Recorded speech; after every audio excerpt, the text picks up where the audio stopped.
बिस्मिल्लाहिर्रहमानिर्रहीम। अस्सलाम वालेकुम नाज़रीन, आप यूट्यूब चैनल देख रहे हैं। मैं इमरान खान हूँ। बड़ी खबर ये है और सबसे ज़्यादा सवाल ये उठाया जा रहा है कि क्या पाकिस्तान ईरान के साथ किसी जंग में जाने वाला है। तो इस सवाल का जवाब इस वीलॉग में हम ढूंढते हैं। बहुत सारी आलमी खबरें हैं मशरिक़ वस्ता से ख़ास तौर पर, और उस पर हमें इन चीज़ों का जवाब मिल जाएगा। सबसे पहले तो ये है कि ऐसा बज़ाहिर दिखाई दे रहा है कि सऊदी अरब दीगर अरब ममालिक के साथ मिलकर ईरान के खिलाफ जंग का हिस्सा बनने जा रहा है। और इसका जो सबसे बड़ा सबूत है वो तो ये है कि अमेरिका ने अपने हमले को फौरी तौर पे खलीजी ममालिक से निकलने का हुक्म दे दिया है। ख़ास तौर पे सऊदी अरब को खाली किया जा रहा है और ये हुक्म दिया गया है अमरीकी हुकूमत की जानिब से कि सफारती अमला, ख़ास तौर पे जो सफारतकार भी हैं, वो फौरी तौर पे सऊदी अरब को छोड़ दें। दीगर ममालिक से भी अमरीकी बहुत बड़ी तादाद में निकल गए हैं।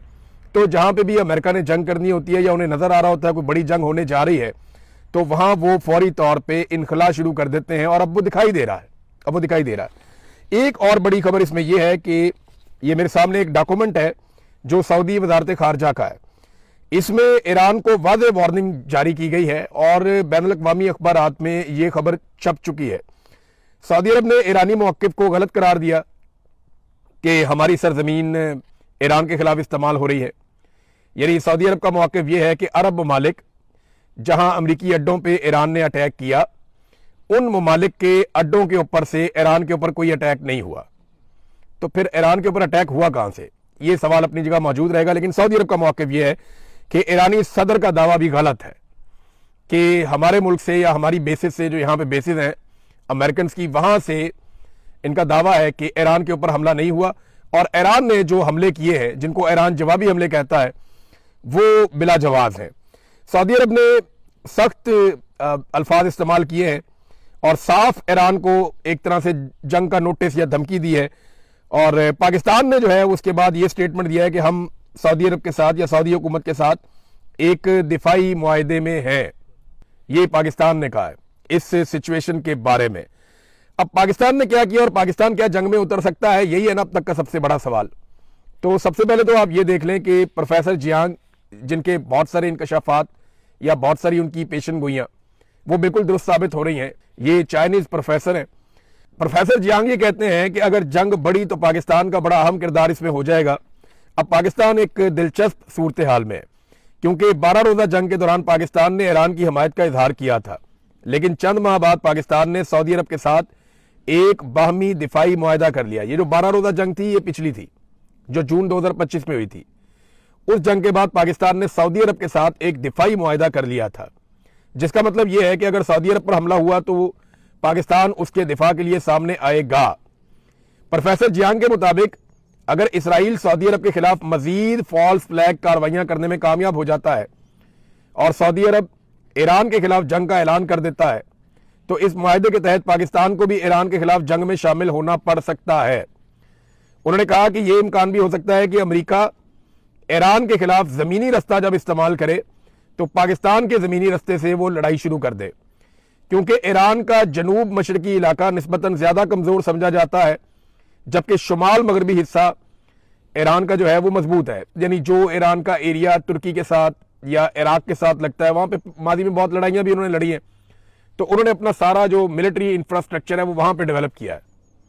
यहां पर उन्होंने नहीं किया।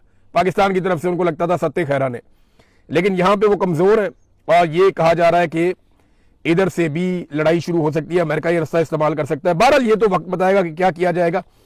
लेकिन इस वक्त इसराइल को बहुत मार पड़ रही है और इस लड़ाई का अगर कोई सबसे बड़ा बेनिफिशियरी बनने जा रहा है तो वो इसराइल ही होगा। इसराइल के अलावा कोई नहीं होगा, क्योंकि इसराइल में कभी भी इतने बम नहीं गिरे, इतने मिसाइल नहीं गिरे। इसराइल ने वहां पर जितने भी कैमराज हैं, फुटेज हैं, सारी खत्म कर दी हैं और वो किसी को अलाउ नहीं कर रहा कि सोशल मीडिया के इस्तेमाल के जरिए से तबाही का कोई मंजर बाहर निकाले। आप गौर करें, जब इसराइल ईरान को मारता था या गजा के शहरियों को मारता था, और उस वक्त जब रॉकेट चलते थे और सुरंगों के अंदर जाते थे या जेर जमीन पनाहगाहों के अंदर चले जाते थे इसराइली, तो तब बड़ी वीडियोज आती थी नीचे से, तब बहुत सारे मनाजिर आपको दिखाई देते थे। लेकिन अब बिल्कुल कोई किसी किस्म का मंजर दिखाई नहीं दे रहा, फुटेज नहीं आ रही, वीडियोज नहीं आ रही। इसराइली शहरी सारे के सारे कहां गए कुछ पता ही नहीं चल रहा। वो एक शदीद ज़हनी तनाव और दबाव का शिकार है और वो ज़हनी मरीज बनते चले जा रहे हैं जो इसराइल के शहरी हैं। और जेर ज़मीन बंकर्स भी अब उनके महफूज नहीं रहे। इंडियन मीडिया के कुछ लोग वापस गए और एक इंडियन सहाफी ने यहां तक दावा किया कि 100 फुट नीचे तक भी जो पनाहगाहें हैं वो भी महफूज नहीं है, उनमें भी नुकसान हुआ है। अभी ये खबर आई है और एक दावा है और मुख्तलिफ मीडिया चैनल में ये चल भी रहा है। दावा ये कहता है कि रूसी खुफिया एजेंसी ने इस बात की तस्दीक की है कि ईरान हाइपरसोनिक मिसाइलों के हमले में, यानी ईरान ने जो हाइपरसोनिक मिसाइलों का हमला किया है उसमें इसराइली लीडरशिप के लिए बनाया गया जेरे जमीन बंकर तबाह हो गया और इसमें अभी तक आग लगी हुई है। यानी अब बंकर्स भी उतने महफूज नहीं रहे क्योंकि मिसाइल बहुत बड़े और बहुत हैवी हथियार जो है वो इस्तेमाल हो रहे हैं। बंकर में इसराइली हुकूमत, ब्यूरोक्रेसी और फौज के आला हुकाम पनाह लेते थे। अब पता नहीं उस वक्त वहां पे वो थे या नहीं थे, लेकिन इस जगह पे वो पनाह जरूर लेते रहे माजी में। अब कितना नुकसान हुआ है क्योंकि इसराइल का कई जगह पे नुकसान रिपोर्ट हो रहा है और हत्ता के लबनान के करीब नुकसान रिपोर्ट हो रहा है, दीगर कई जगहों पे नुकसान रिपोर्ट हो रहा है, बेसिस के अंदर अमेरिका का नुकसान रिपोर्ट हो रहा है, कुछ अमरीकी फौजी पकड़े गए हैं ये भी दावा किया जा रहा है। तो आप सारी चीजों को प्लस माइनस करें तो अमेरिका और इसराइल के लिए अकेले में हालात उतने अच्छे नहीं है। आप नाए हुर्मुज़ बंद होने की वजह से पूरी दुनिया के ऊपर एक दबाव भी है। यूरोप उस तरीके से अमेरिका के साथ खड़ा नहीं हुआ, तो क्या पाकिस्तान खड़ा हो जाएगा? अब पाकिस्तान ने ना इस वक्त कुछ ऐसी डिमांड्स की हैं सऊदी अरब से जो ये बताती हैं कि पाकिस्तान जंग का हिस्सा बनने जा रहा है। मैं ये क्यों आपको कह रहा हूं इसका जरा मैं आपको आसानी के साथ समझा देता हूं। देखिए, सऊदी अरब इस वक्त जंगज़दा मुल्क बना हुआ है, उनकी ऑयल की रिफाइनरीज खतरे में है, अब नए हुर्मुज़ बंद है, उनकी तजारत भी बंद है, सऊदी अरब के अंदर बम भी गिर रहे हैं और सऊदी अरब के अंदर कारोबारी जिंदगी मुअत्तल है या खराब हुआ है। अब ऐसी सूरत हाल में जब एक मुल्क इतने दबाव में हो तो क्या दूसरा मुल्क उससे पैसे मांग सकता है, उससे माल का तकाजा कर सकता है? नहीं कर सकता ना। ये इखलाकी नुक्ता नजर से भी जायज नहीं है और किसी भी हवाले से आप देखें तो जायज नहीं है। लेकिन पाकिस्तान ने ऐसे वक्त में जब सऊदी अरब शदीद दबाव में है, पाकिस्तान ने खतरात से घिरे हुए एक मुल्क से उसके तेल के रस्ते बंद होने के बावजूद, माशी दबाव के बावजूद पैसा मांग लिया है। पाकिस्तान ने मांगा क्या ये जरा आप देख लीजिए, इसमें आपको सारी कहानी मिल जाएगी। ये दुनिया भर के मीडिया में छप गया। 10 साल के लिए पाकिस्तान ने $5 अरब का डिपॉजिट मांगा है कि हमें कर्जा दे दें आप $5 अरब और 10 साल के लिए वो डिपॉजिट आप हमारे पास रखें। अच्छा, याद रखिएगा सऊदी अरब का पहले ही पैसा पाकिस्तान के पास है, तो बहुत मुमकिन है ये वही पैसा जो है उसको 10 साल के लिए पाकिस्तान कह रहा है कि आप इसको हमारे अकाउंट में रहने दें, पैसे को आप ये पैसा अगले 10 साल तक हमारे अकाउंट से ना निकालें। 8 चीजें मांगी है पाकिस्तान ने सऊदी अरब से, जो 2 बड़ी चीजें मैं आपको बता देता हूं। नंबर 1 तो ये है कि 10 साल के दिए $5 अरब आप हमारे कौमी खजाने में जमा रहने दें। नंबर 1, ये कोई पैसा हमें वो दे नहीं देंगे लेकिन हमारे कौमी खजाने में जमा रहेगा। नंबर 2, $5 अरब की तेल की सहूलत हमें दी जाए, यानी में जो उधार तेल देता है सऊदी अरब उसकी मिकदार जो है वो $5 अरब तक कर दे। पहले मेरे ख्याल में $1.2 अरब थी, किसी दौर में ये $2 अरब भी थी, लेकिन अब पाकिस्तान ने डिमांड किया कि $5 अरब का तेल, तो ये $10 अरब की पाकिस्तान ने सहूलत मांगी है और ये उधार है, ये वो पैसा नहीं है जो सऊदी अरब देगा और पाकिस्तान का हो जाएगा। ये एक उधार पैसा है जो पाकिस्तान मांग रहा है। देखिए पाकिस्तान ने करना क्या है, क्या लड़ाई में वाकई उतर जाना है? पूरे पाकिस्तान में लोग एक ही सवाल पूछ रहे हैं ना, पाकिस्तान के पास रास्ता ही कोई नहीं है। आप गौर करें ना, पाकिस्तान एक ऐसे दोराहे पे खड़ा है जहां एक तरफ आर्जी फायदे हैं और एक तरफ मुस्तकिल खतरात हैं। यानी आर्जी फायदा आप ये उठा सकते हैं कि थोड़ा पैसा ले लें, अपनी इकोनॉमी को स्टेबल कर दें, सऊदी अरब के साथ खड़े हो जाएं, और मुस्तकिल खतरात ये है कि फिर आपका एक पूरा बॉर्डर और वल्नरेबल हो जाएगा। आपने इंडिया के बॉर्डर के साथ कभी नॉर्मलाइजेशन नहीं होने दी, ना इंडिया ने होने दी। अब अफगानिस्तान के साथ भी आपका वही पंगा है, रोजाना लड़ाई हो रही है। अब ईरान के साथ भी अगर आप ये करेंगे तो पाकिस्तान का कोई एक बॉर्डर भी महफूज नहीं रहेगा। सिर्फ चाइना का छोटा सा बॉर्डर है और वो महफूज होने की वजह यह है कि हमने उनके पैसे देने। अगर हमने उनके पैसे ना देने हो, वो भी एक दिन आएगा, चाइना कहेगा गवादर हमारे हवाले करो भाई, जो पैसा तुमने लिया हुआ है, इतनी बड़ी अमाउंट आपने $60 अरब के आप चाइना से कर्जे ले रहे थे डेवलपमेंट के नाम पे, अब वो पैसा वापस तो करना है। अगर आप पैसा वापस नहीं करेंगे तो क्या देंगे उन्हें? वो मुझे पता है कि क्या आपको देना पड़ेगा। गवादर जाके देखें चाइना ने कैसा बना दिया और उसको किस तरीके से उन्होंने डिजाइन किया है। एक तरफ तो आर्जी फायदे हैं, मैंने आपको बताया, और एक तरफ मुस्तकिल खतरात है। एक तरफ अमीर तरीन सऊदी अरब है और दूसरी तरफ मुसीबतों से घिरा हुआ सुपर पावर से जंग लड़ता हुआ ईरान है। तारीख ना अपने आप को दोहरा रही है। हम 50 साल पीछे चले जाए ना तो हमारे पास एक डिक्टेटर था ज़िया-उल हक, उसने जो पाकिस्तान के साथ किया और जो हालात उस वक्त थे लगभग वही हालात पाकिस्तान के वापस पैदा हो चुके हैं। अमेरिका और अमेरिका के इत्तेहादियों के साथ मिलकर अरब ममालिक की मदद से अफगानिस्तान में पाकिस्तान ने जहाद की बुनियाद रखी थी। आपको याद है तब भी अमेरिका था, अमेरिका के इत्तेहादी थे और अरब ममालिक थे, और अफगानिस्तान का बैटल ग्राउंड था जहां पे पाकिस्तान ने कहा कि ये जहाद है। उस लड़ाई में पाक फौज, तालिबान, अरब और अमरीकियों ने एक साथ मिलकर शाना बशाना ये लड़ाई लड़ी थी, और बाद में उन्हीं तालिबान ने, जिनको तैयार किया गया, अफगानिस्तान के तमाम धड़ों को शिकस्त देकर इक्तदार पर कंट्रोल हासिल कर लिया था। आज एक मरतबा फिर पाकिस्तान वही खड़ा है। आज ईरान में रजीम चेंज करना मकसद है, और उसके लिए एक बार फिर अरब ममालिक, पाकिस्तान, अमेरिका, इसराइल, उनके इत्तेहादी, वो सारे फिर उसी मकाम पे दोबारा से खड़े हैं। तब भी बहुत सारे जर्नैल और सियासतदान अमीर हो गए थे, आज भी इम्कान है कि बहुत सारे जर्नैल और सियासतदान अमीर हो जाएंगे। तब भी पाकिस्तान में गैर आईनी हुक्मरान थे और उनको और उनके इकदाम को तहफ़्फ़ुज़ मिल गया था। ज़ियाउल हक था ना, ज़ियाउल हक को और उसके इकदाम को तहफ़्फ़ुज़ मिल गया था इस वफादारी के बदले में। आज भी पाकिस्तान में गैर आईनी हुकूमत है, एक डिक्टेटरशिप है, आसिम मुनीर साहब कंट्रोल करते हैं, तो इनको भी तहफ़्फ़ुज़ मिल सकता है। वही मामला आज भी है। तब भी पाकिस्तान ने अपनी एक लंबी सरहद हमेशा के लिए कुर्बान कर दी थी और एक मुस्तकिल खतरा ले लिया था, और आज भी पाकिस्तान की एक और सरहद गैर महफूज होने की तरफ जा रही है, और यही खतरा बदस्तूर मौजूद है। तो पाकिस्तान को बड़े होश के साथ फैसला करना पड़ेगा, लेकिन फैसला तो हो चुका, पार्लियामान में डिस्कस ही नहीं किया। यानी जब पाकिस्तान सऊदी अरब के साथ दिफाई मुआहदा करने जा रहा था तो पार्लियामान में पाकिस्तान ने डिस्कस नहीं किया। पार्लियामान में डिस्कस करते तो यह शर्त रखी जाती कि अगर सऊदी अरब किसी हमारे दोस्त, हमसाया, मुसलमान बरादर इस्लामी मुल्क से लड़ेगा तो हम इस लड़ाई का हिस्सा नहीं बनेंगे, अगर किसी दुश्मन से लड़ेगा तो लड़ाई का हिस्सा बनेंगे। कंडीशन रखी जा सकती थी ना, लेकिन कंडीशन रखी नहीं गई। यह कहा गया कि सऊदी अरब पर हमला, पाकिस्तान पर हमला, और पाकिस्तान पर हमला क्या सऊदी अरब पर हमला होगा या नहीं होगा, इस सवाल का जवाब अभी तक हमारे पास नहीं है। हाँ, लेकिन एक बात है, अब इसको ना हमारे मौलवी, ये जो दरबारी मौलवी हैं पाकिस्तान के अंदर बेशुमार, ये इसको मक्का और मदीना की हिफाजत करार देंगे। वो कहेंगे जनाब कि हम तो हरम की हिफाजत के लिए जा रहे हैं, एक हूं मुस्लिम हरम की पासबानी के लिए, नील के साहिल से लेकर ताबका के काशगर। ऐसे ऐसे शेर आपको मौलवियों ने सुनाने ना, ऐसा ऐसा आपको जज्बाती करना है ना कि जैसे मक्का और मदीना को खतरा इसराइल से नहीं है, ईरान से है। अब ये मौलवी आपको ये कहानियां सुनाएंगे और आपको लड़ाई की तरफ रागिब करेंगे अगर ये माहौल बन गया तो। मैं कंडीशन अभी भी रख रहा हूं, मुझे अभी भी पता नहीं क्यों उम्मीद है कि शायद कोई होश के नाखून ले और इस लड़ाई से पाकिस्तान को बचाया जाए, लेकिन बज़ाहिर चीजें उसी तरफ जाती हुई दिखाई दे रही हैं। जिस तरह पाकिस्तान ने 10 अरब डॉलर की फैसिलिटीज मांगी है ना, उधार मांगा कि 5 अरब डॉलर तो उधार दे दो, हमारे अकाउंटों में आप रख दें 10 साल के लिए। कुछ और चीजें भी मांगी हैं, IMF के वाले से भी मदद मांगी है, और साथ में 5 अरब डॉलर का उधार तेल भी आप हमें दे दें, फैसिलिटेट कर दें। जिस तरह पाकिस्तान ने मांगा है, इससे तो ये लगता है कि पाकिस्तान एक सौदेबाजी कर रहा है। अब मक्का और मदीना तो कोई खतरे में है नहीं, और ईरान से तो मक्का और मदीना को खतरा होना नहीं चाहिए, मुसलमान तो सारे उसकी हिफाजत के लिए हैं। लेकिन मुझे ऐसा लगता है, और कुछ सोर्सेज ये कहते हैं कि कुछ ना कुछ ऐसा होने वाला है अरब ममालिक में जिसके बाद इस लड़ाई का जवाब बन जाएगा।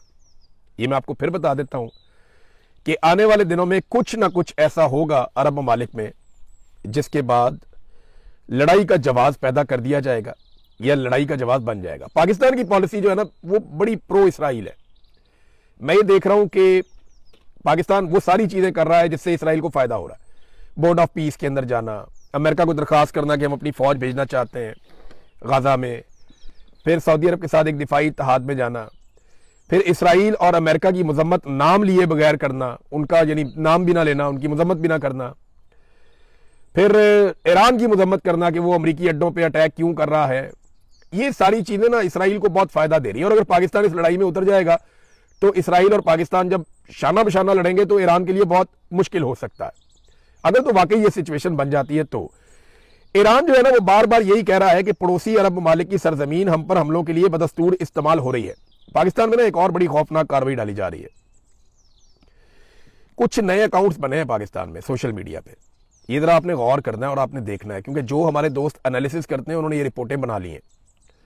मेरी टीम ने भी मुझे आगाह किया है कि बहुत सारे सोशल मीडिया पे नए अकाउंट्स बने हैं और ये शिया सुन्नी फसाद पाकिस्तान में फैलाने की कोशिश कर रहे हैं, और ये गुज़िश्ता चंद दिनों के अंदर सामने आए हैं, और ये दर्जनों की तादाद में एक एक अकाउंट ट्वीट्स कर रहा है और शिया सुन्नी फसाद पाकिस्तान में फैलाना चाह रहा है। देखिए, एक बात बड़ी क्लियर है कि पाकिस्तान में जो अहले तशी बरादरी है, हमारे भाई हैं, वो ईरान के साथ उनकी एक थोड़ी सी वाबस्तगी है और एक अकीदत है।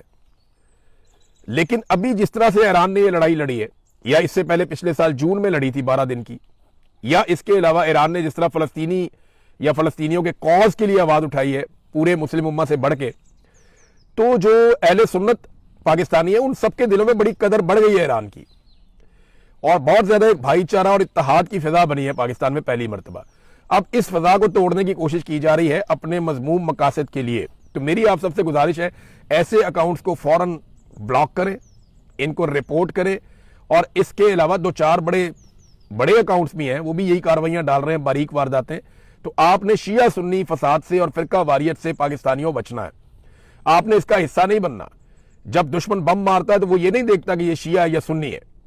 जब वो आपके ऊपर अटैक करता है, जब गुर्बत आती है, तो वो ये नहीं देखती कि ये शिया या सुन्नी है। जब कोरोना वायरस आया था तो वो ऐसा नहीं करता था कि मैं शिया को लगूंगा और सुन्नी को नहीं लगूंगा। ये बात ज़हन में रखना कि हम सब मुसलमान हैं, भाई भाई हैं, हमारा एक वतन है, हमें आपस में अपना इत्तेहाद और इत्तेफाक कायम रखना है। ये हमें तकसीम करने की कोशिश करेंगे, और वजह क्या है? पैसा। वजह क्या है? मफाद। वजह क्या है? पाकिस्तान को एक नई जंग के अंदर झोंक देना। पाकिस्तान तहरीक इंसाफ ने इस मजम्मत को कंडीशनल कर दिया। पाकिस्तान तहरीक इंसाफ ने कहा जी ठीक है, ये जो अरब ममालिक के ऊपर अटैक हो रहे हैं ये भी गलत है, और जो अटैक ईरान के ऊपर हो रहे हैं वो भी गलत है। उन्होंने कहा दोनों चीजें एक दूसरे से जुड़ी हुई है, एक दूसरे से वो वाबस्ता है। लिहाजा आप ये नहीं कर सकते कि एक चीज को आप गलत कहें और दूसरी चीज को आप गलत ना कहें। तो नेतन्याहू के बारे में मैं आपको बता रहा था कि उसके बारे में पाकिस्तान के जज्बात खासे नरम हो गए, और नेतन्याहू को पाकिस्तानी टीवी चैनल्स में दिखाया जाता है, नेतन्याहू के बयानात पाकिस्तानी टीवी चैनल के ऊपर चलाए जाते हैं, नेतन्याहू के लोगों के साथ शहबाज शरीफ साहब जाकर मिलते हैं, और कमाल शहबाज शरीफ साहब ने दिल बड़ा किया और ज़बरदस्त ताल्लुकात इसराइल के साथ या इसराइल के हमायतियों के साथ इन्होंने इस्तवार किए हैं, कमाल तरीके से किए हैं। और जो एस्टेब्लिशमेंट की एक बड़ी पुरानी ख्वाहिश थी वो ख्वाहिश भी पूरी हुई है। अमेरिका के सदर डोनाल्ड ट्रंप की एक ख्वाहिश थी, वो हमेशा से इसराइल को एक महफूज मुल्क देखना चाहते हैं, एक मजबूत मुल्क देखना चाहते हैं। वो देखना चाहते हैं कि तमाम ताकतवर इस्लामी ममालिक इसराइल के साथ अच्छे ताल्लुकात बनाएं, और डोनाल्ड ट्रंप को उसमें खासी कामयाबी हासिल हुई है। डोनाल्ड ट्रंप ने साबित किया कि उससे बेहतर दोस्त कोई भी इसराइल का दुनिया में नहीं हो सकता। तो नेतन्याहू के खिलाफ बात कर रहे थे इकबाल अफरीदी साहब कौमी असम्बली में, मुबैना तौर पे ये सारे सोशल मीडिया पे लान तान हो रही है, तो इन्होंने जनाब बंद कर दी आवाज ही बंद कर दी। अब आप नेतन्याहू के खिलाफ भी नहीं बोल सकते। कैसा है? कौमी असम्बली में नेतन्याहू के खिलाफ भी नहीं बोल सकते, ये हालात है। तो नादरीन, अब मैं जाते जाते आपको एक चीज बताता हूं कि हमें चूरन कैसे बेचा गया, और एक दफा नहीं बार बार बेचा गया। थोड़ा अर्सा पहले हमें, अब से कोई 1-1.5 महीना पहले हमें कहानी सुनाई गई कि पाकिस्तान का कोई 12 अरब डॉलर कहता था, कोई 15 अरब डॉलर कहता था, कोई 20 अरब डॉलर कहता था कि पाकिस्तान जनाब असला बेचने जा रहा है, हमारे जहाज, हमारी चीजें, हमारे वेपन, हमारे मिसाइल हम दुनिया को बेचने जा रहे हैं। ये अरबों डॉलर की कहानी हमें सुनाई गई, नंबर 1। नंबर 2, फिर दोबारा से हमें एक और चूरन बेचा गया कि जनाब मादनियात ही इतनी निकल आई कि मट्टी बेच के अरबों डॉलर कमा लेंगे, 16 अरब डॉलर इधर से आ जाएगा, 250 अरब डॉलर की वो वाली मादनियात पड़ी है, 300 अरब डॉलर की वो वाली मादनियात पड़ी है। हमें कहानियां सुना सुना के इन्होंने मादनियात की कौम को एक और चूरन बेचा। फिर इन्होंने कहा जी ग्रीन इनिशिएटिव हम लेने जा रहे हैं, कोई 15 अरब डॉलर इससे भी आने वाला है, तो हम तो बड़ा पैसा कमाएंगे। फिर कहा जी हमने SIFC बना ली है, 100 अरब डॉलर जो है उसकी सरमायाकारी तो फौरी तौर पे पाकिस्तान में आ रही है। और शहबाज शरीफ ने सरमायाकारी के नाम पे दौरे कर करके बेड़ा गर्क कर दिया इकोनॉमी का, लेकिन टके की सरमायाकारी पाकिस्तान में नहीं आई। ना सरमायाकारी आई, ना कोई दौलत आई, कुछ पाकिस्तान के अंदर नहीं आया। डॉलर डॉलर कर दे, इनका बेड़ा गर्क हो गया। और अब एंड में निकला क्या कि जनाब हमें उधार पैसे दे दें, हम आपकी जंग लड़ लेते हैं। अब तक के लिए इतना ही। अपना ख्याल रखिएगा, अपने इस चैनल का भी। अल्लाह हाफिज़।